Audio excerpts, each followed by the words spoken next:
राधे राधे। आप सभी का स्वागत है मेरे चैनल में। देखिए, मैं आज आपको एक नई जानकारी देने वाली हूँ। अगर वो जानकारी आपको पसंद आए तो मेरी वीडियो को लाइक ज़रूर करिएगा, और जो भी नए हैं तो आप मेरे चैनल को सब्सक्राइब करके और कमेंट में आप राधे राधे ज़रूर लिखिएगा।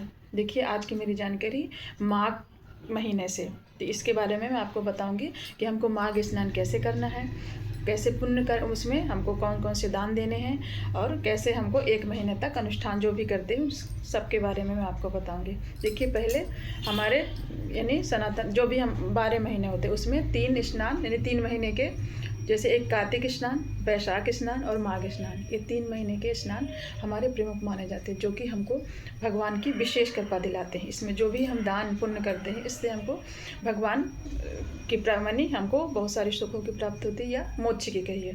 ये सब करने से हमको इस जन्म का भी और अगले जन्म के लिए भी हमको सुख की प्राप्ति होती है, यानी मोक्ष मिलता है। इसलिए हमको जो भी यानी दान पुण्य करना चाहे, यानी जो भी इसमें हिंदू धर्म में विश्वास करते हैं वो, यानी इसमें हम हमारे सनातन धर्म में ही लिखा है वेद शास्त्रों में कि हमको ये 3 महीने के स्नान बहुत ही महत्वपूर्ण होते हैं।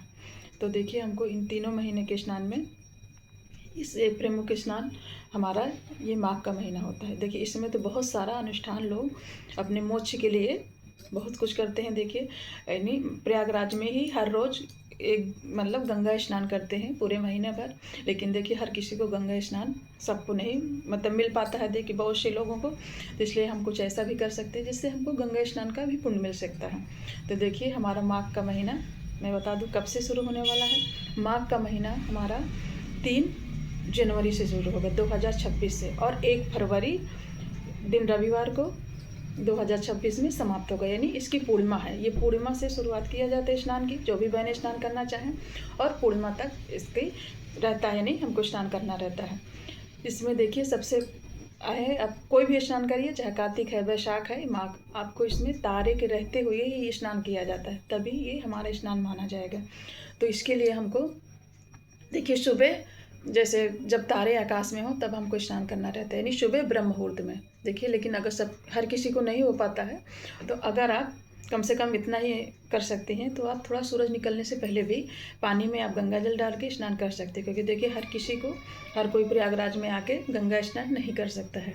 हम लोग इतना घर गृहस्थी और भी मतलब काम रहते हैं, तो आप इतना ज़रूर करिएगा, सूरज निकलने से पहले बहनें ध्यान दें, आप अपने पानी पे पहले गंगा जल डालिए और स्नान करिए, मतलब फिर उसमें जल डाल के स्नान कर सकते हैं। लेकिन आपका पानी गर्म नहीं होना चाहिए, और अगर नॉर्मल ताज़ा आ रहा है वो डाल सकते हैं। लेकिन जो बहनें बीमार हैं, अस्वस्थ हैं, तो गुनगुना पानी भी इस्तेमाल कर सकते हैं, लेकिन विधान उस पर ठंडे पानी का मतलब यही नॉर्मल पानी होना चाहिए। इसके बाद स्नान करके आप पूजा पाठ करें, तो वो भी देखिए आपकी पूजा उतना ही अब गृहस्थी में जितना भी हम करेंगे वो भी मान्य है, यानी भगवान को स्वीकार होती है। इसलिए आप जो बहनें नहीं सुबह ना मतलब ब्रह्म मुहूर्त में स्नान करती है, तो आप सूरज निकलने से पहले जरूर स्नान कर लीजिए गंगा जल डाल के। इसके बाद देखिए, इसमें बहुत सारे और देखिए, इसमें हमको कम से कम अनुष्ठान लहसुन प्याज का यानी सात्विक भोजन करना होता है। लहसुन प्याज का त्याग करना रहता है 1 महीने के लिए। और इसमें जो भी व्रत त्यौहार, देखिए सोमवार, अभी इसमें अमावस्या आएगी, मौनी अमावस्या है, बाकी बहुत सारे त्यौहार आएंगे जिसमें हमको तिल से प्रसाद बनाना है। तिल का दान किया जाता है माघ महीने में, नहीं सबको पता ही, बहनों को मालूम ही है कि तिल का ही माघ महीने में तिल का भी बहुत बड़ा महत्व होती है, जिससे हमको मोक्ष मिलता है तिल के दान से ही। तो हमको सबसे ज़्यादा तिल का हमको दान करना है। देखिए, षटतिला एकादशी भी माघ महीने में पड़ेगी। अगर जो बहनें जो भी सुबह ब्रह्म मुहूर्त में स्नान कर रही हैं, अगर बाद में भी सूरज निकलने से पहले, तो उनको भी देखिए कुछ सारे इसमें व्रत हैं वो ज़रूर करने चाहिए। जैसे आप यानी बहनें रहेंगी, अगर नहीं रहती तो संकटी चतुर्थी का भी व्रत किया जाएगा, जो सबसे पहला माघ महीने का व्रत होगा। इसके बाद आपका आएगा, देखिए मौनी अमावस्या भी इसमें पड़ती है, इसी में पड़ेगी। एकादशी है, षटतिला एकादशी का भी, ये सब आप घर पे भी रह के अगर आप इतना कर सकते हैं तो आपको भी माघ स्नान का पुण्य मिलेगा। आप सात्विक आहार करिए, और जो भी व्रत है और जो भी तिथि हमारी आती हैं, जैसे मौनी अमावस्या है, षटतिला एकादशी, उसमें आप फल और तिल का दान जरूर करिएगा। इसके बाद पूर्णिमा है, उस दिन भी आपको भोग प्रसाद में तिल का बनाइए, भगवान को भोग लगाइए, और तिल का स्नान मतलब तिल का डाल के स्नान भी कर सकते हैं, और दान करिए।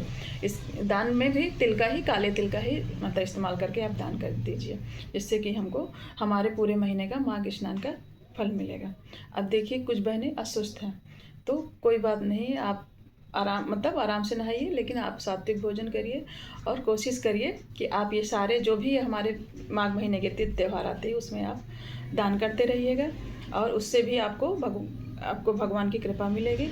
इसलिए आप जो भी बहनें कोशिश करें कि हमको अगर स्वस्थ हैं तो आप सुबह ही ब्रह्म मुहूर्त में स्नान करिए, और नहीं तो आप सूरज निकलने से पहले ज़रूर आप नहा लीजिए, भगवान का पूजन करिए। इसके बाद ही आप किचन में पवित्र होकर आप भोजन वगैरह पकाइए। और जब भी तीज त्यौहार आए, तिथियाँ मिल आए, उसमें आप तिल का दान जरूर करें। तिल है, एक थाली भोजन का दान है, जो भी आपकी सामर्थ्य है वो दान करिएगा, तब भी आपको घर बैठे भी आपको माघ स्नान का पुण्य मिलेगा। आपको मेरी जानकारी कैसी लगती है आप ज़रूर मुझे कमेंट करके बताइएगा, और मेरे वीडियो को लाइक करिएगा। बाकी जो भी आगे तिथियाँ यानी मौनी अमावस्या है, सठ तिलक है, वो मैं अलग आपको वीडियो डालती रहूँगी।